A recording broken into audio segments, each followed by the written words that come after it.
I'm going to show you how to make tomatillo salsa. For tomatillo salsa, what you need are tomatillos, cilantro, onion, and peeled garlic cloves.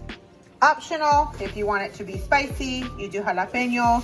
I do, depending on the size, 1 to 2 jalapenos per pound. This will be more of a mild but flavorful salsa. Get tomatillos, you unwrap them.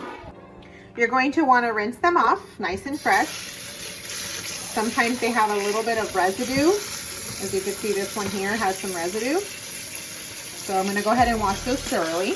And take your thoroughly rinsed tomatillos and I place it into boiling hot water, and beware. So I'm going to go ahead and let that boil, and I will show you what it looks like.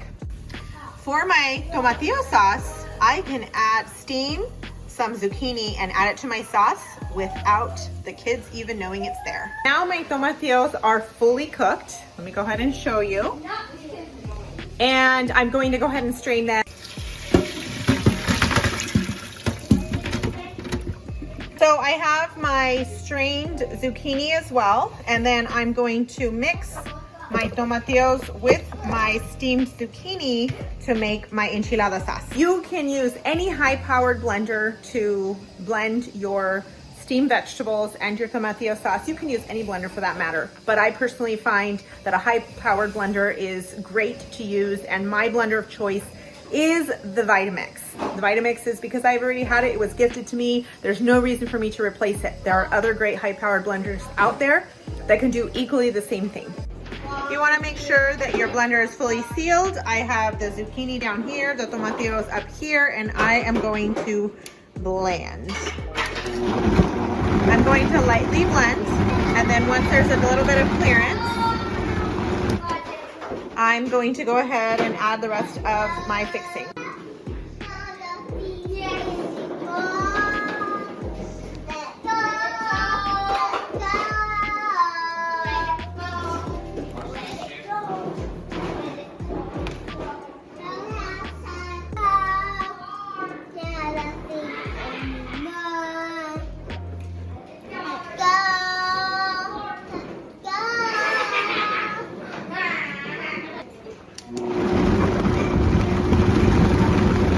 You can see that it is fully mixed.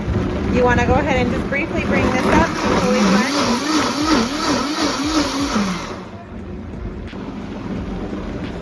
You can see that it is evenly mixed, and this is my enchilada tomatillo salsa.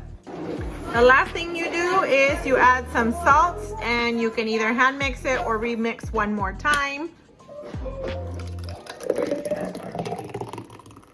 I didn't think they could make an RGB monitor, but they did. Now I'm going to show you how I make the chicken enchilada casseroles. You can use any corn tortillas. I just happen to have the white corn tortillas. I definitely try to do as minimal ingredients as possible. And what I do is basically make layers. So I have my corn tortillas. I do heat these up for about 30 seconds. This is a larger count, so maybe even a minute, and it's just so that they're small and easier to tear apart.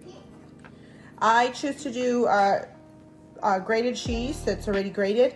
You can choose to grate the cheese, Monterey Jack, or like the Mexican style blend is really good. I already had cooked my chicken, so this is the baked chicken breast that I made, and I cubed it up. I do have it a little reheated, about 30 seconds to a minute. And then the homemade enchilada sauce. You just shake it up a little bit because it has been refrigerated, and then once you shake it up, as you can see, it's not as congealed. You can also reheat it for about 30 seconds.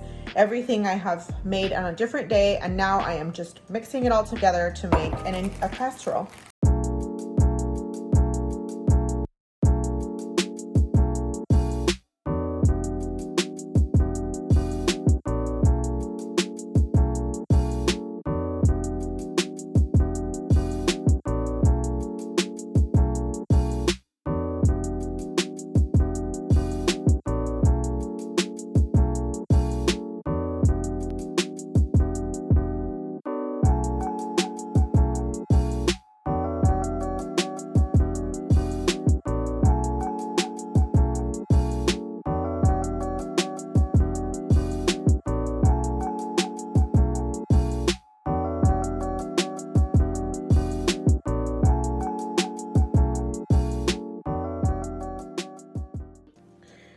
So I put the timer for 20 minutes and then I added an additional 5 minutes. And as you can see, it's perfectly crisp on the sides there.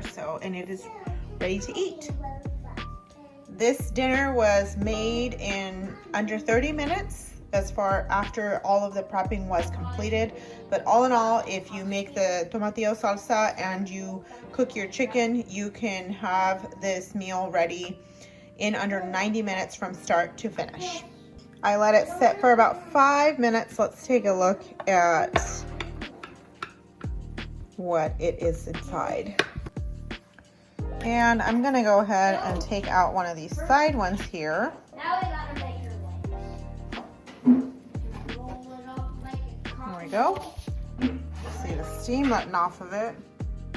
Nice and layered. Looks like it's ready to go. Can you give me your review on the enchilada casserole? It was really good, and the sauce is very good, and I like the chicken, and it's an 8 out of 10. Okay, why is it an 8 out of 10? There was a weird aftertaste one time, and then Just say, because I'm picky. no. No, And also because there was a part where like it just felt like plain and no taste. Okay, so you feel like maybe you could add a little bit more salt? Yeah. Okay, little tip. I don't add too much salt because I can't remove the salt if it's too salty, but what can you do if it's not salty enough? Add some. There you go. Thanks for watching. If you want more videos like this, make sure to like and subscribe.